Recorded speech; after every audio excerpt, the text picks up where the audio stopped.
The real Sword Art Online VR game is finally here, and it is looking absolutely crazy. So let's dive right into it. The dream that all of us had for so long is coming true in real life, because this Sword Art Online VR game lets you dive into the world of SAO by just using your VR headset, and you can even become a beta tester to try it out for yourself. Now, this hit game is based on the highly popular Sword Art Online anime, in which the main character, who goes by the name Kirito, dives into the world of Aincrad by using nothing but a full-dive nervegear, and with the plot that there is no way to log out of this virtual world, making things even crazier when they find out that a game over in this world means a game over in real life as well. And with its enormous fanbase, many people try to create Sword Art Online in real life, but none of them have made something this crazy that we see in front of our eyes right now, letting you interact with the famous UI for things like items and weapons, as well as explore the town of beginnings as if they just picked it straight out of the series. And it even lets you fight bosses and monsters in the iconic places that you know from the anime. And because it is so highly realistic, there's almost nothing that it can compare to this day. Because like mentioned before, we did have some other big teams that tried to create something similar. Think about the first big Sword Art Online Sony event, which was also directly the first official release of an SAO VR experience. But it was very limited to what you could do. And with the even bigger downside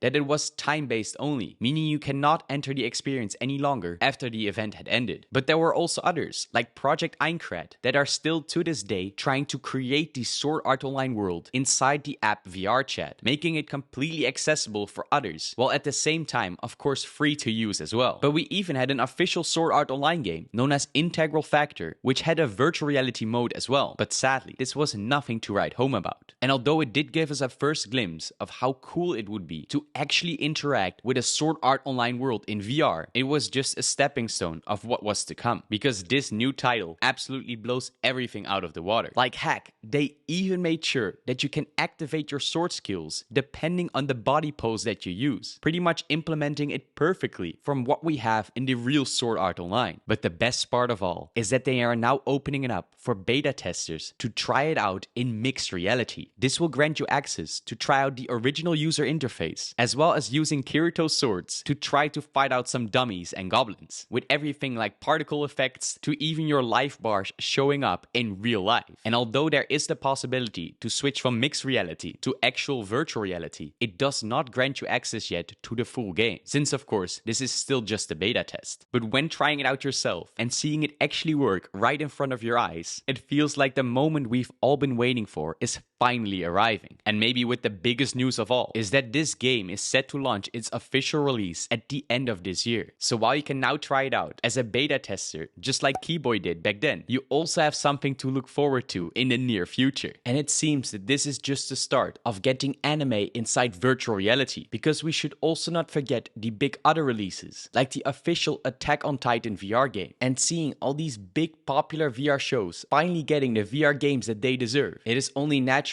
that Sword Art Online is one of the best picks for this as well. And of course, besides all these ongoing projects, there were sadly also some that we didn't hear much about ever since. For example, the big alpha test from IBM, where only a very select group of people in Japan got invited to try out one of the first Sword Art Online VR games. They even made complete body scans to make real-life representations of the people themselves. But the technology just wasn't advanced enough at the time, although they did anything they could, like using cutting-edge VR treadmills, as well as the best VR headsets that were on the market back then. We sadly never heard about this project again. But of course, not all hope is lost, especially now with this new upcoming game. But if you can't even wait for that, we now also had another big mod release that lets you also use this Sword Art Online interface, as well as its weapons, inside another game called Blade and Sorcery. Of course, most people of the modding community will be familiar with this game, since it is fully hand physics based driven, with a bunch of cool installments and changes that you can make to the game itself, and one of which is creating the Sword Art Online interface as well as its weapons and effects completely for free. And if you are already a big Blade and Sorcery fan in the first place, then you will definitely love this brand new mod. They even gave unique powers according to the anime for each single sword that you're using. Think about the freezing powers from the Blue Rose Sword of Yujo to the Osmantle Blade and Blooming Flowers of none other than Alice her Blade. And altogether, this creates an absolute experience for those people who are still waiting for the full release of the Sword Art Online VR game. But that's not all. We also had some big news about the Sword Art Online headset known as the fulldive nervegear coming in real life. So click on the video that you see on screen right now to make sure you don't miss it.